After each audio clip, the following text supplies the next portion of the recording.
এইটুকু এইটুকু একটা ইন্ডাস্ট্রি, তার ডেভেলপমেন্ট নিয়ে তো কারো চিন্তা ভাবনা নেই। কে কার পিছনে লাগবো এটাই হচ্ছে মূল উদ্দেশ্য। হ্যালো বন্ধুরা, আমি Sudip and welcome to Filmyditech. খাদানের প্রমোশন হচ্ছে, দারুণ প্রমোশন হচ্ছে, তার প্রত্যেকটা জিনিসের মানুষ প্রশংসা করছে। প্রি ট্রেলার হোক, টিজার হোক, গান হোক, সব কিছু নিয়ে দারুণ হাইপ। এবং সেই সময়ে রাজ চক্রবর্তী যে কাজটা করলেন সেটা সত্যিই নিন্দনীয়। প্রসঙ্গত এটা বলা ভালো যে এই যে বাংলা সিনেমা অনেকগুলো রিলিজ কোনো কোনো ক্ষেত্রে হয়, আমরা পুজোর সময় দেখি, আমরা অনেক সময় ঈদে দেখি বা এই ক্রিসমাস উইন্ডোতে দেখি, এরকম এবারও হচ্ছে। বাংলা সিনেমা বেশ কিছু রিলিজ করছে 20 ডিসেম্বর। তার মধ্যে খাদান অবশ্যই অন্যতম সিনেমা, এবং তার সাথে সাথে বড় প্রোডাকশন হাউসের সন্তান বলে সিনেমাটা আসছে, যেটা রাজ চক্রবর্তী পরিচালনা করেছেন। আজকে এই বিভ্রান্তমূলক কমেন্ট বা একটা স্টেটমেন্টের আগেও এটা বলা ভালো যে এই ধরনের টপিক নিয়ে আমাদের আলোচনা এই জন্য করতে হয়, বিকজ আমরা এন্ড অফ দ্য ডে প্রত্যেকেই চাই যে ভালো সিনেমা হোক, বাংলা সিনেমার ভালো কিছু হোক, এবং যে সিনেমাগুলো আসছে যদি ভালো হচ্ছে সেগুলো অন্তত মানুষ দেখুক। আজকে সন্তানের ট্রেলারটা আপনি যদি দেখেন, আমি অনেক দিন আগেই রিভিউ করেছি, যেদিন ট্রেলারটা রিলিজ করেছি সেদিনই রিভিউ করেছি, তাই আজকে এই ইনসিডেন্টের উপর বেস করে তো আমি আমার স্টেটমেন্ট চেঞ্জ করতে পারি না। খুব বাজে একটা ট্রেলার, এবং রাজ চক্রবর্তী যে কমার্শিয়াল সিনেমা বানাতেন সেটা যেমনই হোক, সেটা A to Z কপি, একটা গানের যে ড্রেস কোড সেটাও পর্যন্ত তিনি কপি করেছেন, হুক স্টেপও তিনি কপি করেছেন। তো যাই হোক, কপি, জেরক্স মেশিন, আমরা যে তকমাগুলোই তাকে দিই না কেন, তার সিনেমা মানুষ একসময় এনজয় করেছে, কমার্শিয়াল সিনেমা হিসেবে এনজয় করেছে। তখন মানুষের কাছে তত ইউটিউব ছিল না, তত নেটফ্লিক্স ছিল না, অ্যামাজন ছিল না, তার জন্য সাউথের ইজি সস্তার কপি হয়তো হয়েছে এবং আমরা সেটা এনজয় করেছি, আমরা বক্স অফিসে টাকা দিয়েছি।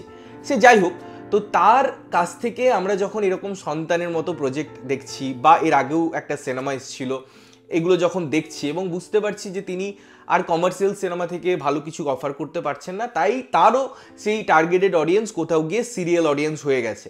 এরকম একটা জায়গায় দাঁড়িয়ে অবশ্যই তিনি তার সিনেমা প্রচার করবেন, তিনি তার সিনেমা নিয়ে কথা বলবেন, এটা কাম্য।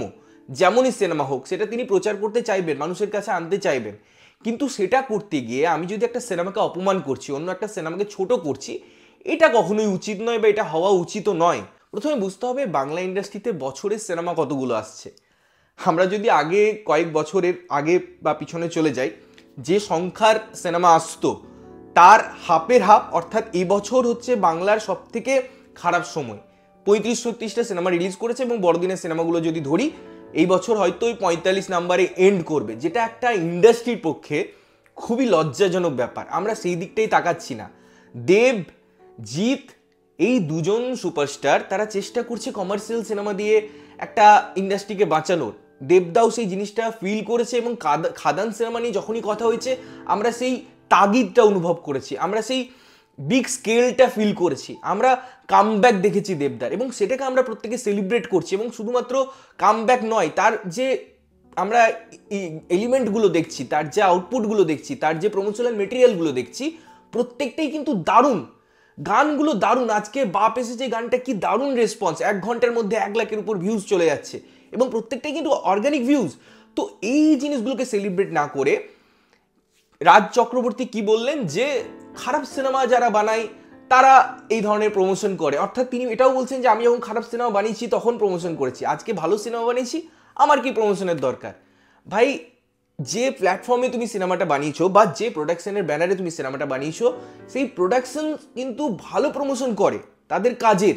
তার মানে কি তাদের সব কাজ খারাপ? আজকে গোলন্দাজের কথা আমি কালকে একটা ভিডিওতে বলছিলাম, যে পুরো শহর ছেয়ে গেছিল, সেটাও কিন্তু দেবদাস সিনেমা ছিল, সেটা তখন ওই প্রোডাকশনের সিনেমা ছিল, তখনও কিন্তু সেই প্রমোশন করা হয়েছে। আজকে তোমার সিনেমার হাইপ নেই, আজকে সন্তানে এত বড় সুপারস্টার আছে, তাও সিনেমাটি নিয়ে কথা হচ্ছে না, এটা কার দোষ? Because end of the day audience বুঝতে পারছে যে সিরিয়াল আর দেখবো না। তাদের কাছে যখন অপশন ছিল না, 4টে সিনেমা আসছে, 4টেই সিরিয়াল আসছে, তখন মানুষ বাধ্য হয়ে বেস্ট সিরিয়াল দেখতে যেত। কিন্তু মানুষের কাছে যখন একটা কমার্শিয়ালি আবার একটা ইমপ্রুভমেন্টের এরিয়া ঘটছে, যখন তাদের কাছে এত ভালো সিনেমার অ্যাপ্রোচ আছে, যখন মানুষের কাছে এত ভালো সিনেমার অপশন আছে, এত বড় সুপারস্টারের সিনেমা আছে, তখন তো মানুষ সেটা নিয়ে সেলিব্রেট করবে। এই উত্তেজনা আপনি দেখুন, যতগুলো জায়গায় গেছে Khadaan team, starting from Durgapur to Uttarbanga, প্রত্যেকটা জায়গায় বাঁধন ছাড়া ভিড়, এবং প্রত্যেকে সেলিব্রেট করছে, আজকে সিনেমাটা সম্পর্কে অবগত হচ্ছে। এবং সব থেকে লজ্জাজনক বিষয়, এই যে স্টেটমেন্টে যখন রাজ চক্রবর্তী দিচ্ছেন তখন তার পিছন থেকে আরও অনেকে খাদ এই সমস্ত জিনিসকে হিন্ট করছে এবং খাদান খুব জিনিসটা পাশাপাশি চলে আসে, অর্থাৎ পুরোপুরি ডাইরেক্টলি সিনেমাটার নাম না নিয়ে হলেও ওই যে খাদ নেই, খাদ মিশ্রণ নেই, এইরকমভাবে কথাটা ঘোরানো যায় বলেই ওই শব্দটাকে কিন্তু চয়ন করা হলো ইনডাইরেক্টলি পোক করার জন্য খাদানকে। এটা কি সত্যি একটা বাংলা ইন্ডাস্ট্রির কাছ থেকে, বা যারা মাথায় বসে আছে, যারা বলে আমরা এই করেছি, আমরা তেই করেছি, কেন অডিয়েন্স আসছে না আমাদের সিনেমা দেখতে, কেন আমাদের পাশে দাঁড়াচ্ছে না? আরে ভাই, তোমরা লিটারেলি অডিয়েন্সকে ডিপ্রাইভ করেছো এত বছর ধরে তোমরা ডিপ্রাইভ করেছো, তার ফলে আজকে এই অবস্থা। এতদিন অডিয়েন্স রিজেক্ট করেছিল, এবারে এত পরিমাণে রিজেক্ট করছে যে আর বাংলা সিনেমা হচ্ছে না। তোমরা নিজেদের মান বাঁচাতে এইসব ফেডারেশন ওই তেই নাই করে পরে দিনরাত রিভিউজ কিনে পেড রিভিউ করিয়ে মানে যাচ্ছে তাই করে দিচ্ছ ব্যাপারটাকে। যে একটা ক্লিয়ারিটি ছিল, যে একটা স্বচ্ছতা ছিল, সেটাও আর কারো কাছে নেই। গুটি কয়েক চ্যানেল যারা সত্যি কথা বলছে, একটা দুটো চ্যানেল, তাদেরকেও তোমরা বাধা দেওয়ার চেষ্টা করেছো যে কেন বলবি। সমস্ত জিনিসটাকে প্রায় টাকা দিয়ে কিনে পরে কি হতে পারে তার রেজাল্ট তো আমরা দেখতে পাচ্ছি, যে কেউ দেখছে না বাংলা সিনেমা, এটাই ফ্যাক্ট। ইনফ্যাক্ট ফিউচারে যদি এরকম হয় আরও খারাপ অবস্থায় যাবে। এবং সেই সময়ে দাঁড়িয়ে যখন খাদানের মতো সিনেমা আসছে, যখন সুপারস্টার দেব সেটাকে আনার চেষ্টা করছে, যখন এরকম লেভেলের প্রমোশন হচ্ছে, তখন সেটা হতে দাও না। সিনেমাটা যদি খারাপ হয় প্রত্যেকে বলবে যে না, সিনেমায় এই ইমপ্রুভমেন্ট এরিয়া ছিল, এই জিনিস ভালো লাগেনি, এই জিনিস ভালো হতে পারতো। সেটা তো সিনেমা দেখার পর ওয়ার্ড অফ মাউথ তখন আসবে যখন সিনেমাটা মানুষ দেখবে। তার আগে থেকেই আমি এভাবে কাউকে কী করে টার্গেট করতে পারি সত্যি বলতে আমার জানা নেই।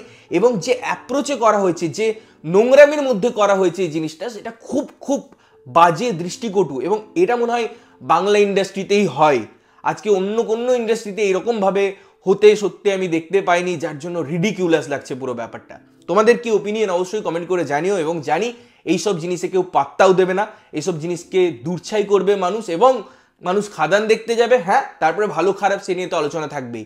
বাট এই যে দেখা বা দেখতে যাওয়ার জন্য যে জিনিসটা তৈরি করা হচ্ছে, যে প্রমোশনটা তৈরি করা হচ্ছে, এবং আপনি ভাবুন এই ঠান্ডায় কুয়াশায় তারা বাসে করে ঘুরে বেড়াচ্ছে, ভাই এটুকু রেসপেক্ট তো তাদের দিতে হবে যে তারা এটা করছে।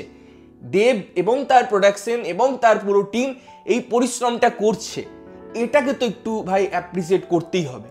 যাই হোক, তোমাদের কি ওপিনিয়ন অবশ্যই কমেন্ট করে জানিও। ততক্ষণের জন্য ভালো থাকবে, সুস্থ থাকবে এবং সবসময় ভালো জিনিস দেখবে। চ্যানেল যদি প্রথমবার দেখছো, লাইক কমেন্ট শেয়ার করতে হবে, সাবস্ক্রাইব করতে হবে যাতে প্রত্যেকটা নোটিফিকেশন তোমাদের কাছে পৌঁছায়। দেখা হচ্ছে অন্য কোনো ভিডিওতে, ততক্ষণের জন্য টাটা।